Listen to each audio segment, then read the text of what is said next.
Hello and welcome to the Unworkable Podcast. I'm your host, Mark Owsley. Thank you all for being here. If you are here, if you're not, and listening later, thank you for being here then. Reminder to like and subscribe to the channel if you appreciate the stuff I'm bringing you, and to hit the like button and share this video and share other videos or just share the channel.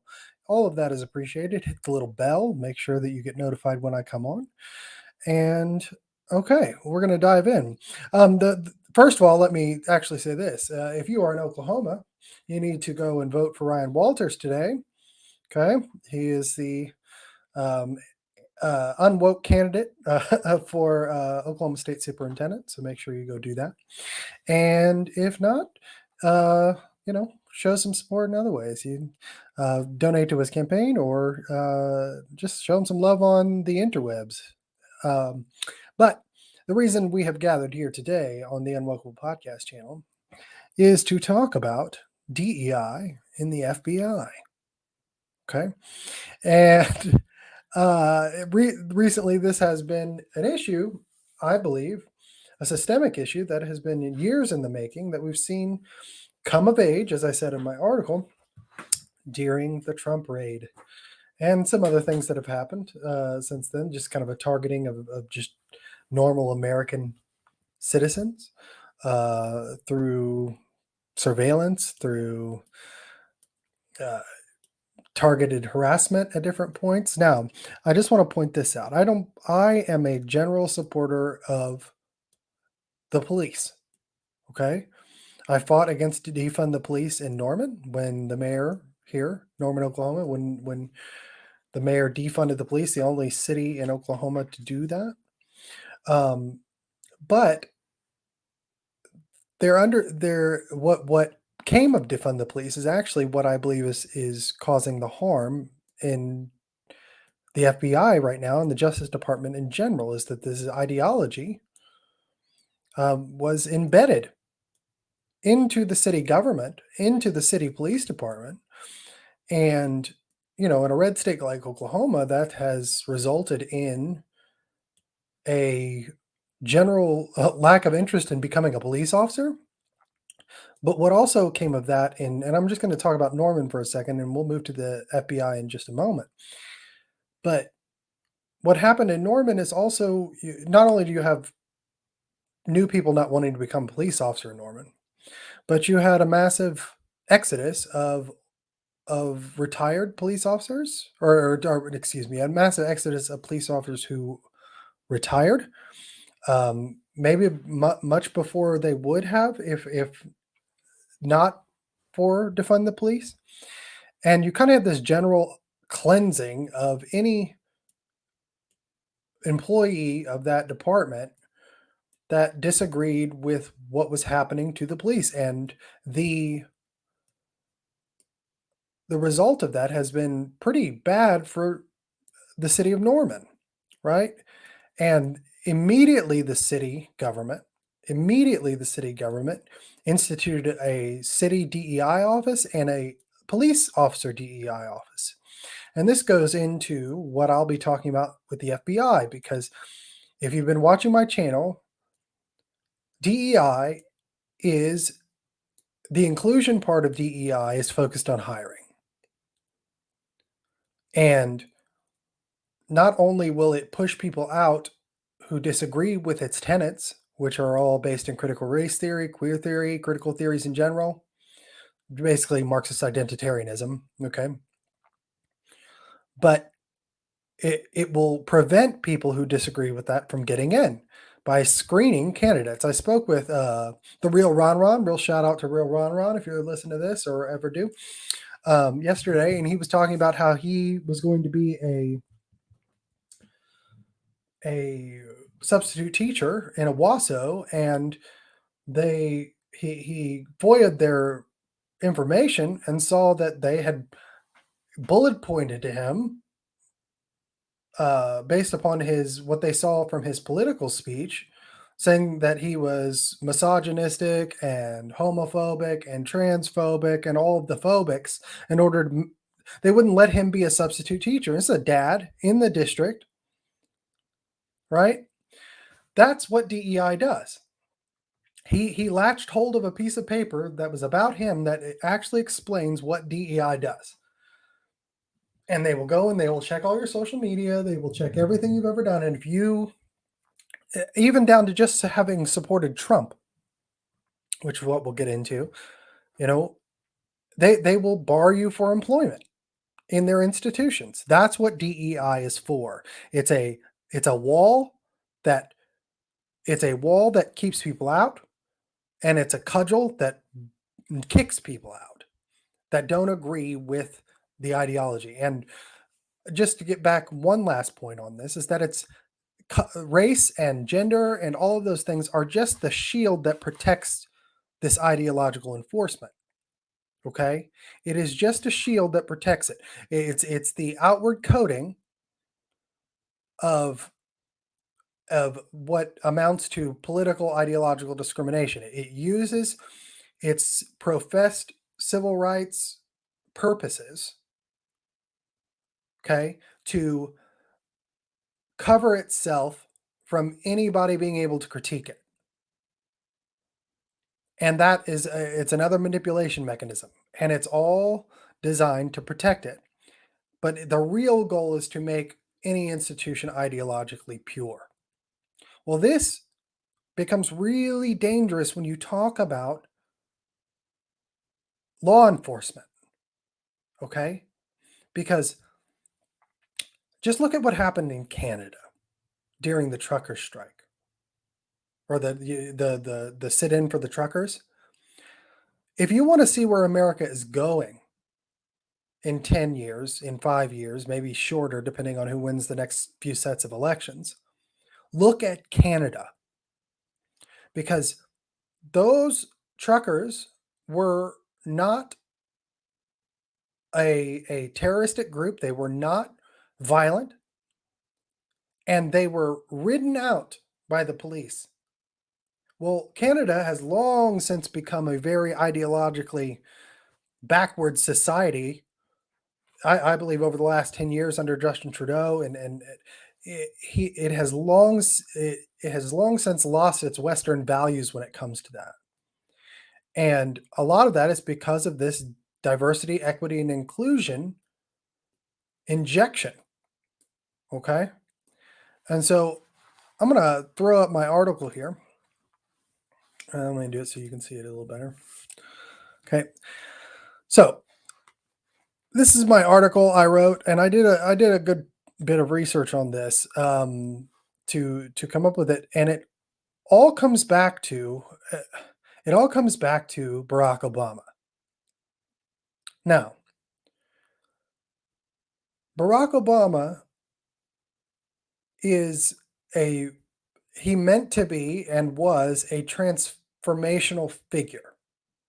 Okay. Now, depending on where your politics sit, that's for good or ill.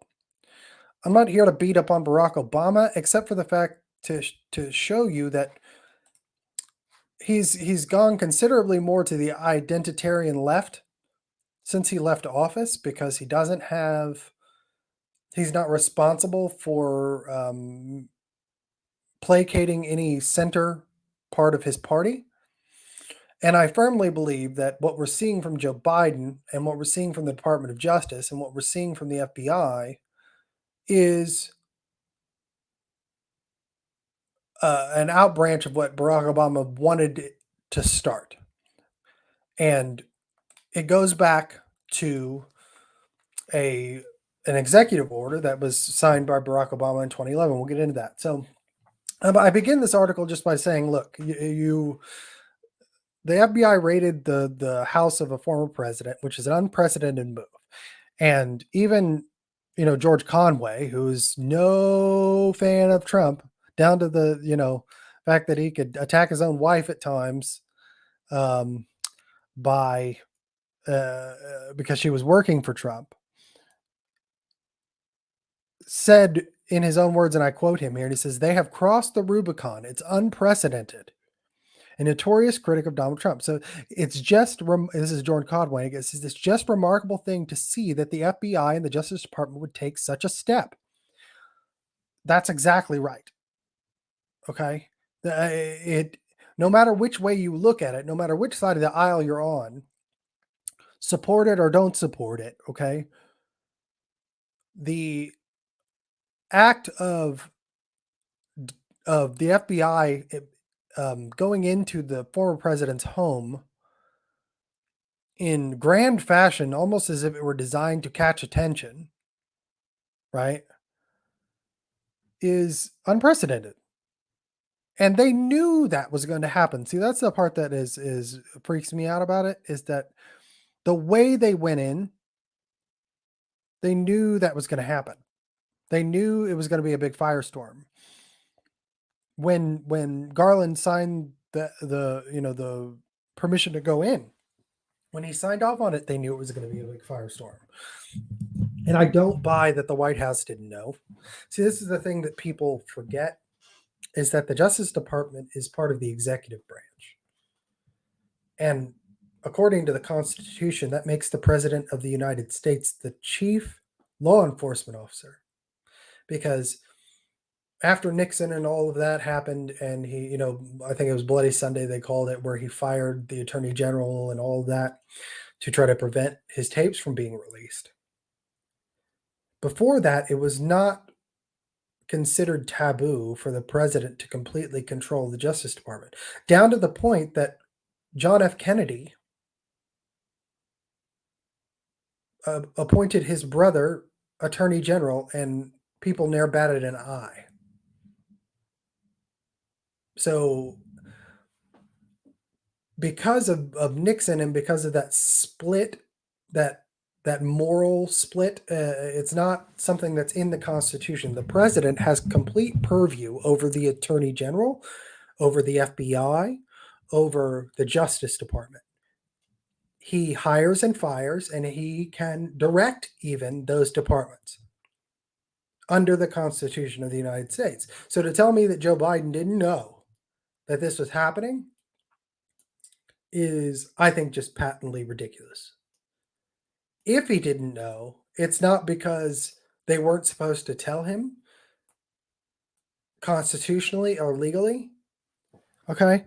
If he didn't know, it's because he's not sentient enough to have paid attention. Just my opinion. That's my belief, okay? But I mentioned earlier that DEI is a mechanism of jobs, and it is. It's first and foremost put into place to take charge of hiring. That's the inclusion aspect of DEI, okay? DEI uses inclusion to create equity. Equity meaning equal representation and or some type of percentage representation of people within an institution that supposedly is supposed to line up to whatever the percentage of the people in the population are. Considering that's constantly changing, I'm not ever sure how you attain that goal, but they will tell you the work is never done. And the goal is never to really end this. But it's also a signal of the fact that this is not racist. It is not racism based. It's not identity based at its core. It just uses that as the shield. Its goal is ideological purity within an institution. It uses race and identity to shield itself from criticism.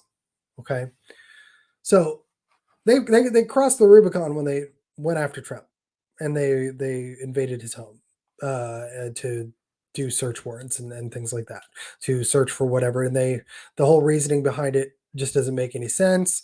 He could have declassified any of that stuff just by saying, I am the president right now on January 19th, and said, I declassify all this. I'm taking it with me unilaterally. A lot of people have talked about that. But let's talk about DEI and the FBI. So this picture is from the FBI website, and it just underscores, okay, you've got FBI jobs and you've got FBI diversity, equity, and inclusion. When it comes to hiring at the FBI or at any institution where DEI is a presence, and a presence within the upper echelon of an institution, DEI has a outsized voice in the hiring process, because at any given point, if they don't like somebody, they can assert well, we don't have enough people of color, we don't have enough women, we don't have enough any of the intersectional spectrum, queer, trans, uh, uh, black feminist, we don't have any of those, so we can't hire this person because we need someone who fits this identity point. That gives them a veto over almost anybody that seeks a position.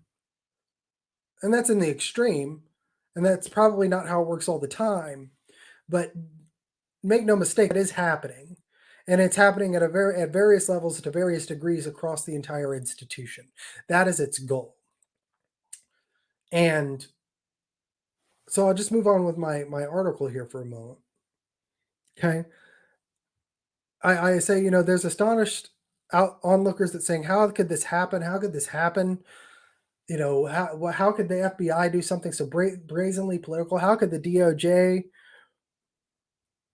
actually say, actually approve this? This is something that makes us look like a banana republic. It makes the United States look like the very countries that it has criticized over the course of the last 20th century. And that's exactly right.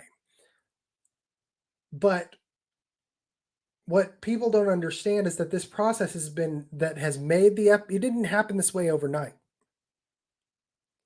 It has been a process that goes back to at least, well, you could also say it went back to George Bush at different points, but in terms of the apparatus that has ideologically shifted the FBI,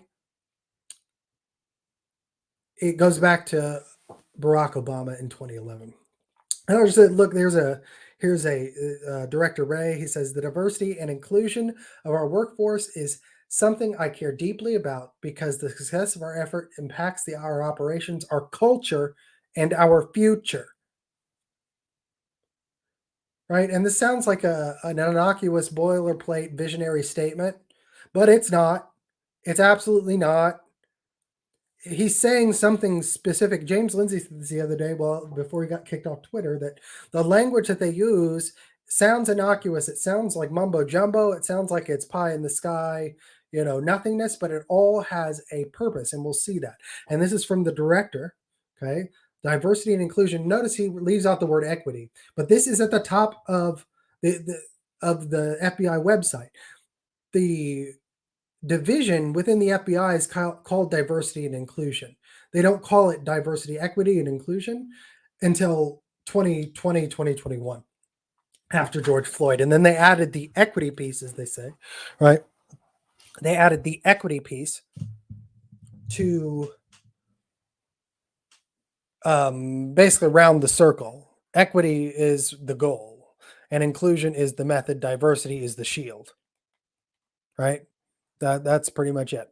So I'm going to start here. So I say that diversity appeared in the federal government by Executive Order 13583, signed by President Obama on August 2011. And it was focused explicitly on injecting DEI ideology and methodology into the federal government's hiring and recruitment processes. And I'm putting together a piece on this regarding the 87,000 new IRS agents, because the IRS is also a part of the federal government. And this mandate went down in 2011.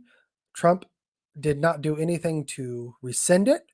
When he banned critical race theory, he should have banned and dismantled the DEI apparatus.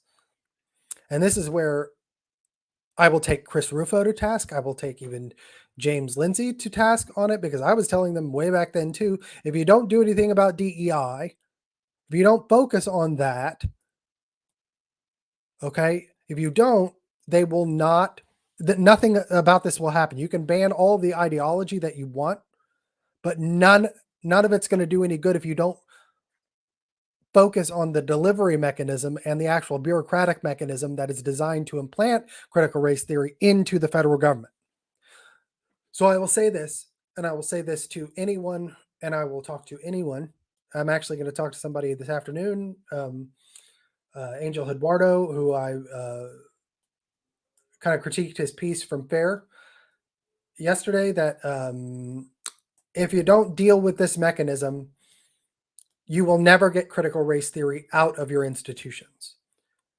And trying to inject your own ideology inside of it will just kill your ideology.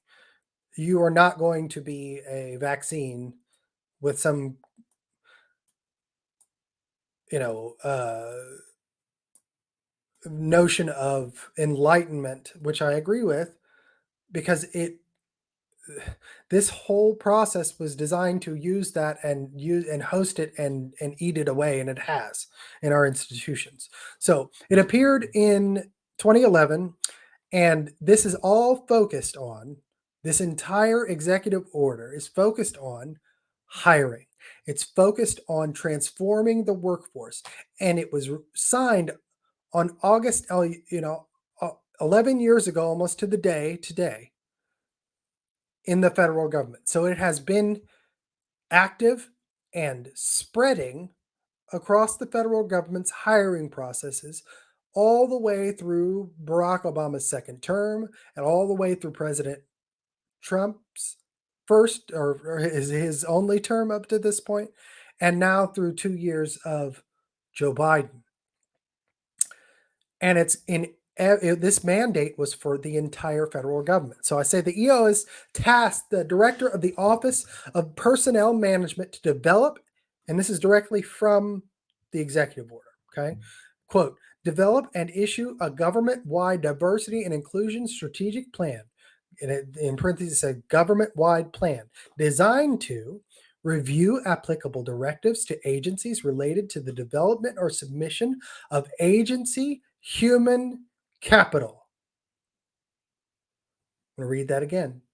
Review applicable directives to agencies related to the development or submission of agency human capital. Development or submission of agency human capital and other workforce plans and reports in connection with recruitment, hiring, promotion, retention, professional development, and training policies and practices, and develop a strategy for consolidating such agency plans and reports where appropriate and are permitted by law.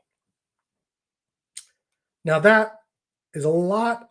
It's definitely a run-on government sentence.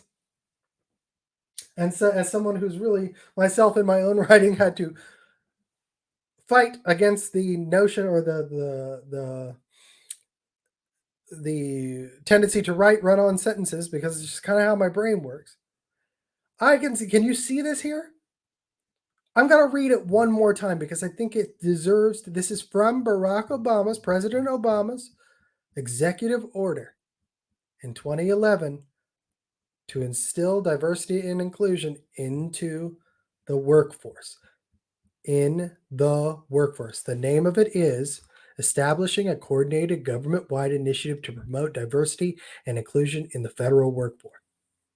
I'm going to read it again. The EO tasked the Director of the Office of Personnel Management to develop and issue a government-wide diversity and inclusion strategic plan. It's designed to review applicable directives to agencies related to the development or submission of an agency human capital. So that means people who work within the agency, and other workforce plans and reports in connection with recruitment, hiring, promotion, retention, professional development, and training policies and practices, and develop a strategy for consolidating such agency plans. So when it says such agency plans, that means all agency plans and reports where appropriate and permitted by law. Okay. And then I quote it again. Okay. Oh, no, I put in a quote here from the new FBI Chief Diversity Officer, Scott McMillan, as of 2021. He's the first one. And he did an interview with government executives. So to underscore how that has manifested in the FBI, he says, and I quote, all of our 56 field offices, as well as our 33 divisions at headquarters, have diversity and inclusion coordinators. I quote, all of our 56 field offices, as well as our 33 divisions at headquarters, have diversity and inclusion coordinators. And they're the people that we'd like to say are ambassadors. They are out there in the field to ensure that the special events and commemorative programs, diversity, equity, and inclusion, and accessibility mission is being achieved in each individual field office. So that's very important to us. Close quote.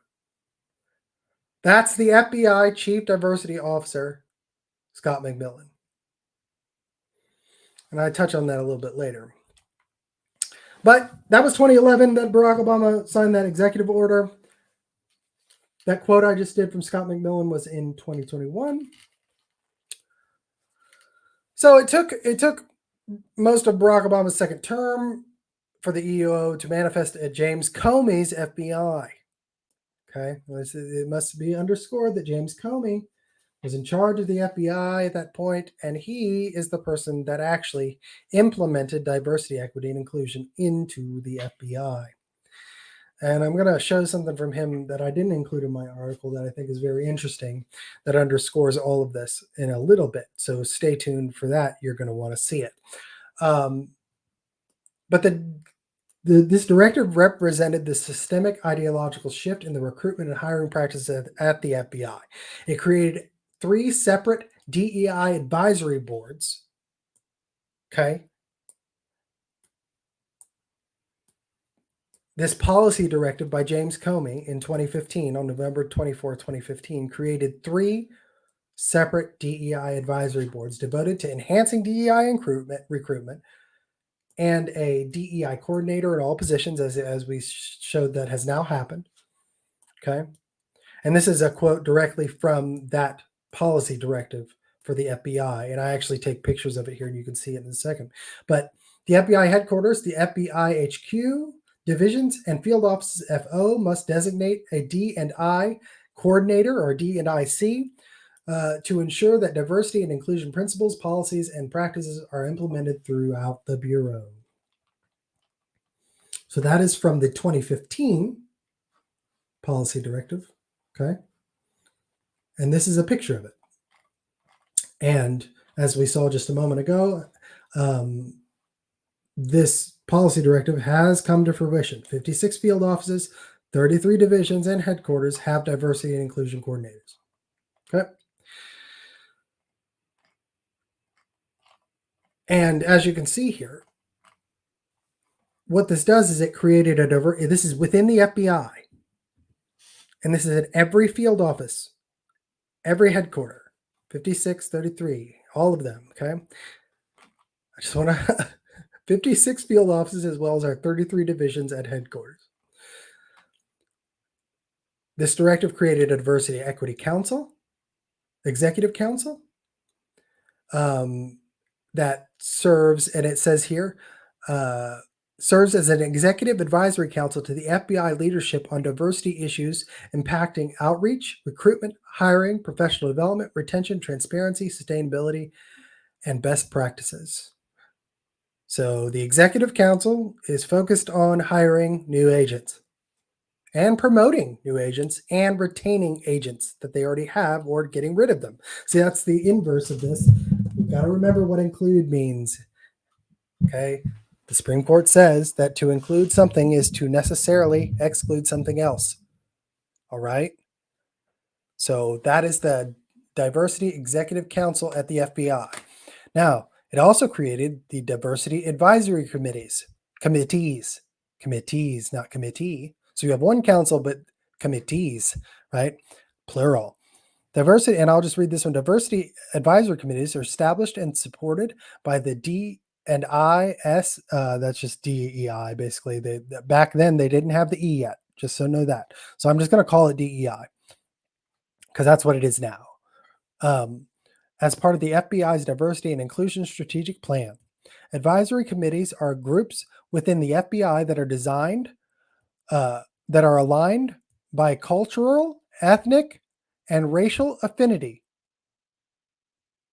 So these committees are aligned, segregated by cultural, ethnic, and racial affinity, and are responsible for providing insight into the underrepresented communities in the FBI while offering feedback to the FBI leadership regarding the success and impact of diversity policies, programs, and practices. Again, diversity is the shield, inclusion is the mechanism, and equity is the goal. We are all for merit-based hiring. We're all for not having color matter at all or having identity matter at all. That's what Martin Luther King said. That's what the equal opportunities offices are supposed to do, is to make sure that there is no discrimination against anybody for their immutable qualities. This advisory committee is a commissar committee to make sure that actually they invert that, so that they will go in and say, look, we don't have enough of this group, we don't have enough of that group, we don't have enough of this group, so we need to actually discriminate against anybody who may actually be more qualified for the position to put in somebody who may look, think, and believe like this, right? And that's what it comes down to. So this is your advisory committee. This is in every single office. It's in every single division at headquarters in the FBI. And it says to help FBI achieve its diversity goals, diversity advisory committees also collaborate with HRD in development with strategies to attract and retain diverse talent. Okay, now, again, diversity is the shield, inclusion is the mechanism, equity is the goal. Equity meaning equal outcomes, but really ideological hegemony, okay? But what it's saying here is that it advises, it's the advisory committee also collaborate with HRD. So we're talking about human resources development. So hiring, the people who actually do the hiring in the FBI, and development strategies to attract and retain diverse talent. So when they say diverse talent, what they mean is the people who think the right way, the people who believe the right way. That's what they mean. Diversity advisory committees. The diversity advisory committee member terms are 2 years in length and may not exceed two consecutive terms. So they can serve up to 4 years. And while they're there, they'll make sure that they get as many people as they can to think like them. And then they'll make sure that someone who thinks like them sits on this board. It feeds itself, right? The selection of committee members is managed by the D&ISHRD. Okay. And then you have the diversity advisory, or then you have the diversity and inclusion coordinator program. Okay. So this is your DEI officer in each place. And it says diversity and inclusion coordinator program. The FBI headquarters, FBI HQ, divisions and fields offices, FO, must designate diversity and equity and inclusion coordinators to ensure that diversity and inclusion principles, policies, and practices are implemented throughout the Bureau. One more time. I'm just going to read this to you from the FBI Policy Directive in 2015, right before Trump took office. 1 year before Trump took office. FBI headquarters, divisions, and field offices must designate a DEI coordinator to ensure that diversity and inclusion principles, policies, and practices are implemented throughout the Bureau. This is a directive to implement principles, policies, and practices to a specific, overarching, moral, Marxist identitarian ideology. That's what it is. That is what it is. They say it right here. Next on the list of duties for the DEI officer for the FBI, or DEI officers, many, because in all field offices. The DEIC is the coordinator is a collateral duty position operating under the guidance and direction of the DEIS. Okay. The DEIC must must be given adequate time, resources, and training to accomplish program goals. The DEIC must serve as a resource to management officials regarding diversity and inclusion and special emphasis programs. Yep. That means they're going to be involved in every hiring process, every recruitment process, and mandating that in DEI principles, which DEI is critical race theory. Ladies and gentlemen, DEI is the enforcement arm of critical race theory ideology, just so you know. So they read it this way. FBI headquarters, divisions, and field offices must designate DEI coordinators to ensure that critical race theory inclusion principles, policies, and practices are implemented throughout the Bureau. That's what they're saying.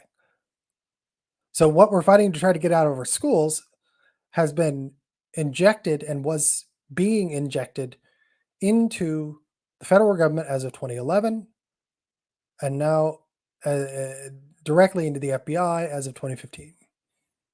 Thanks, James Comey. And Eric Holder, by the way, is a big DEI coordinator. He's gone to who was the AG at this time, who's gone and actually done his own DEI struggle sessions for colleges to help transform the ideological basis of the United States. These are critical race theorists in practice. So read what I said here. That while the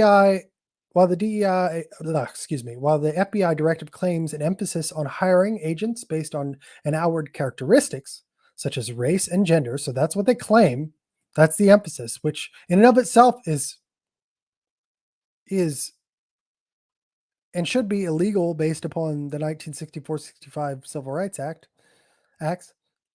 But whatever. More recent statements by the FBI. So, although they claim that's the goal, again, diversity is the shield. The more recent statements by the FBI first DEI director Scott Mullen strongly indicate that outward representation is not the overarching goal of the FBI's DEI policies and practices in hiring and recruitment. So, this is him. And this is from the FBI website, the DEI website. Our internal efforts to diversify are crucial to creating an inclusive workforce.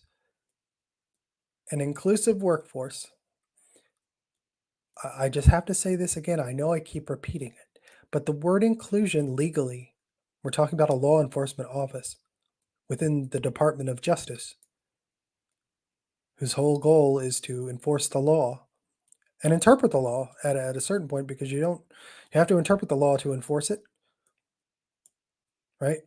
The judges are just the referees after the enforcement of the law, after the police interpret the law.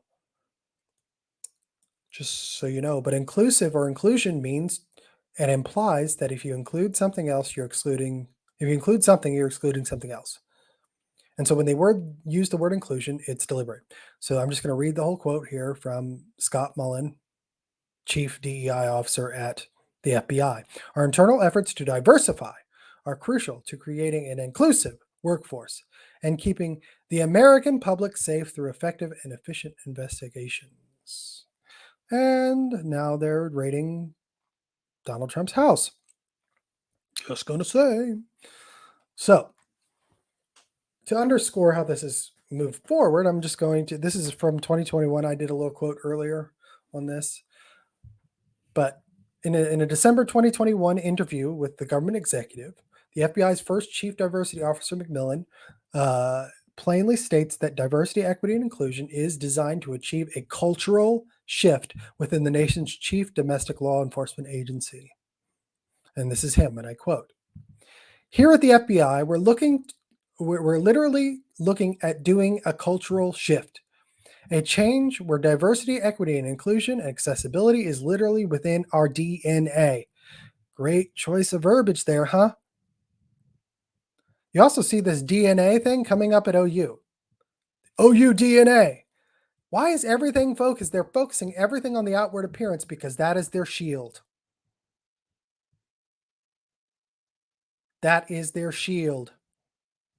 Because if you speak against it, if they're going to call me racist for sitting here, if I, get drug up by the FBI, whatever, I wouldn't be surprised, to be honest. But if they can go after Trump, they can go after anybody. And if you think you're immune just because you're too small or you only have an 800-person YouTube account, all they have to do now is brand you some kind of domestic terrorist. That's all they have to do. So let me finish this. So he says a cultural shift that is a DEI cultural shift that is literally within the FBI DNA. The FBI director has 3 priority initiatives, and he's speaking about Christopher Wray. Scott Mullen this is him, and I quote: "The FBI director has 3 priority initiatives, and I am so happy that diversity is one of them, which also includes elements of equity, inclusion, and accessibility."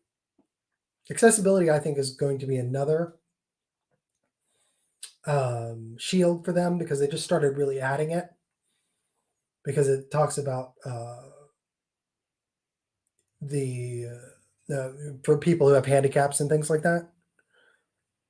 And again, they use any minority person or any person that they can view as disadvantaged as a shield, as a human shield. And then he ends this quote with, "We're doing things particularly in the area of recruitment." Yep. DEI is all about recruitment and hiring. And that's all of your institutions is a conglomeration or a grouping of people. And if you can mandate and change the majority of the people's thought processes in the institution, then you can bend that institution to a political goal. The FBI is supposed to be nonpartisan, supposed to be rule of law, but again, critical race theory, which is the ideology that undergirds DEI, birth of critical legal studies, is designed to change the effect of laws without changing laws by manipulating language. That is what it's for. And I know I say it all the time, but I feel like I don't understand what is so hard about that. Even some of the people I look up to in this movement don't seem to get that. ESG, blah, blah, blah, blah, blah. This is in the institutions that politicians have power over. And if ESG, which I agree needs to be dealt with,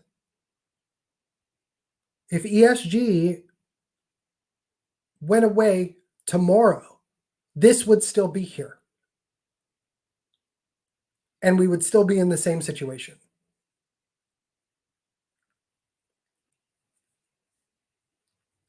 And this is the one thing that they could do something about now. And this includes gender ideology. It includes all these things. Again, all of these things are just shields, human shields. And I end this article by just showing that even, this is also part of the Policy Directive for the FBI. And it says there are 8 federally recognized SEPs or special protected groups within the FBI: American Indian, Alaska Native.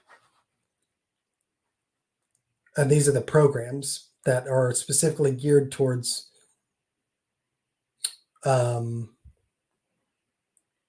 they're geared toward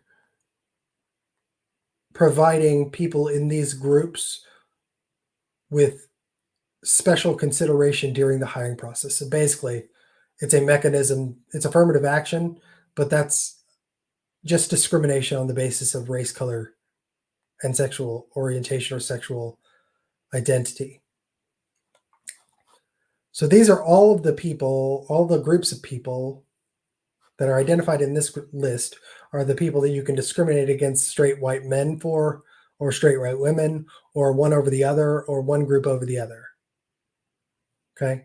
American Indians, Alaskan Natives, Asian Americans, Pacific Americans, Black affairs or Black people, individuals with disabilities, federal women's programs. So women do make the list, but they're low on the list. Hispanic employment, lesbian, gay, bisexual, transgender program, and veterans.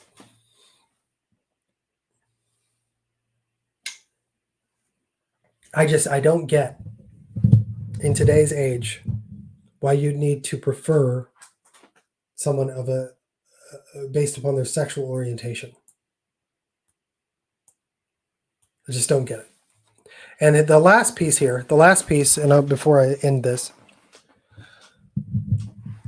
is this supervisory code 2 supervisors and or FBI employees. These individuals have the authority to hire, direct, assign, promote, reward, transfer, furlough, lay off, recall, suspend, discipline, or remove employees, to address their grievances, or to effectively recommend such action. And later on in the directive, it says that all the people at Supervisory Code 2 must be DEI certified.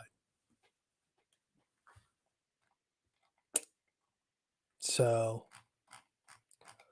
if you're wondering why, ladies and gentlemen, if you're wondering why the FBI or a rogue unit in the FBI or because again, they operate in different cells and in different little offices, 33 separate offices actually within the HQ. Why they have gone so politically rogue that they would do something like this to the detriment of the country, the detriment of our political system and people's trust in it, look no further than this right here. And I want to point out one thing. I'm going to share something else real quick that I did not share in my article that I'm going to highlight in something else, I believe. This is a speech given by James Comey, director of the FBI, May 8th, 2017. And I'm just going to go to the bottom. And so I close my letter. Love, the FBI. This is a letter or a speech given to the Anti-Defamation League National Leadership Summit by James Comey not long before he got fired. Okay? And there's a part in here where he talks about, free speech. And much of this again is anybody would agree with. But the way he couches it and so the first thing it says right here is as he first met with them in the spring of 2014. This is remarks prepared for delivery. And this is James Comey while he was director of the FBI. I first met with you in the spring of 2014 when I was relatively new on the job, just 7 months in. I sang your praises as an organization that fights for inclusivity, diversity, equality, and justice. And what he meant was equity. This is before they changed the terminology, because that's what it is now, right? But there's a spot in here where I really want, he talks about free speech. He says, I'm on Twitter. I have to be. This is James Comey. To hear what everybody's saying about me.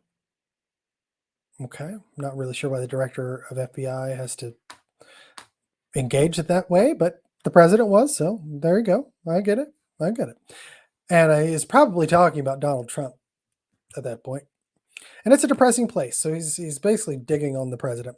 It's like being in every dive bar in America and you can hear everybody screaming at the television. But that's free speech. We don't have to like it. We don't have to agree with it, but we will protect it. but it's one of the greatest tenets of this country. We can believe and say what we want, no matter how distasteful or disruptive. Now, here's where he goes. But there are others more worrisome to everyone in this room. The ones who stop talking and what they hate so much and start acting on it. Now, we agree on this, right? There is a difference between speech and action, but he starts to blur the lines here, and I'm looking for the specific spot. I'm sorry, I should have had this pulled up. I talked about it. Where was it? But he basically draws the line that and I'll find it here in a moment. But the general sentiment of it is that not all speech should be tolerated because it leads to violence, and so there's maybe an effort to try to stop the violence before it happens based upon people's speech, right? And he undergirds all of this. And again, it's couched in this beautiful shield of diversity where he's mentioning all of the historically marginalized groups that we all agree should be treated just the same as anyone else, right? But then he injects these little lines that lead you to where the FBI is today. And I just had it a moment ago, and because I'm looking for it, I can't find it, and because I'm not reading and trying to talk to you at the same time, I'm not finding it.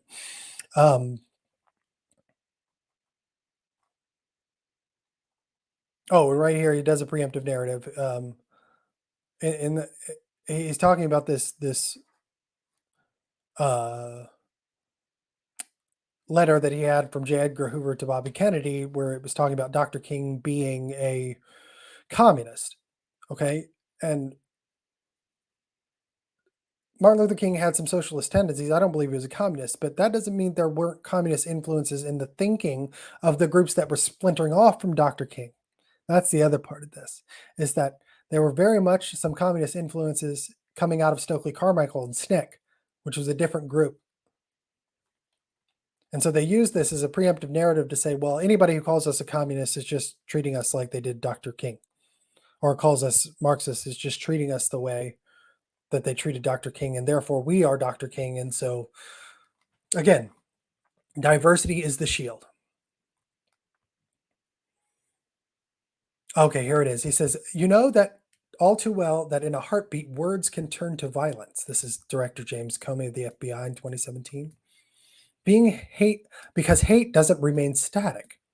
An opinion, a dislike, a prejudice, it foments, it festers. It can grow into something far more dangerous. Sometimes, too often, hate becomes hate crime. And therein lies their moral justification for going after Trump. That's their moral justification, which under DEI CRT ideology justifies them bending the meaning of the words within laws to legally justify their move. Words can turn to violence. Words can turn to violence. So therefore, we can preemptively strike you, make sure you don't get back in office, arrest you before you do anything, set you up, because we know you'll probably do something later, so we might as well get you now.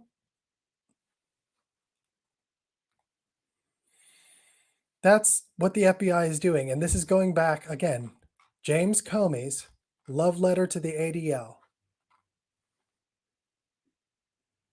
And it's all based around gender ideology, identity Marxism ideology. We all agree that we should not hate people or be violent to people, especially based upon the way they look. But what's happening today, ladies and gentlemen, what's happening today is that the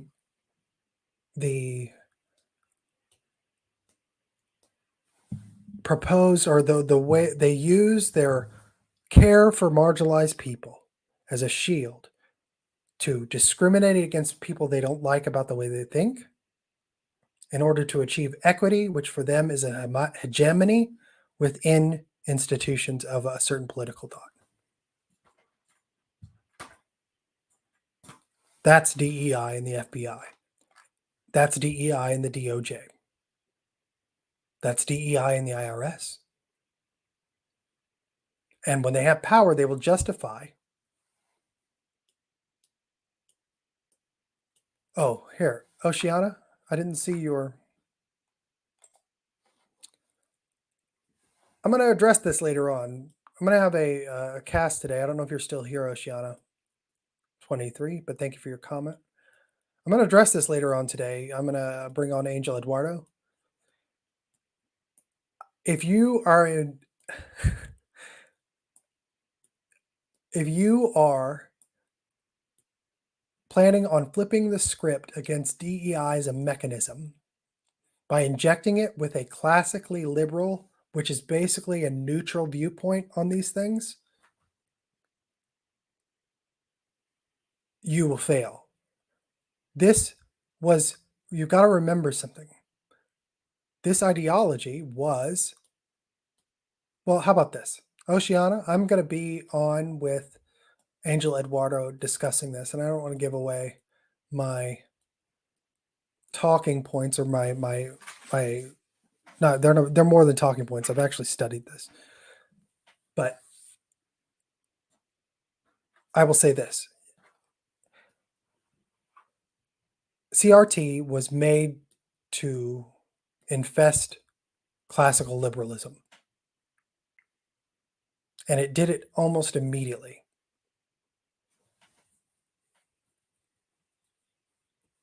It was.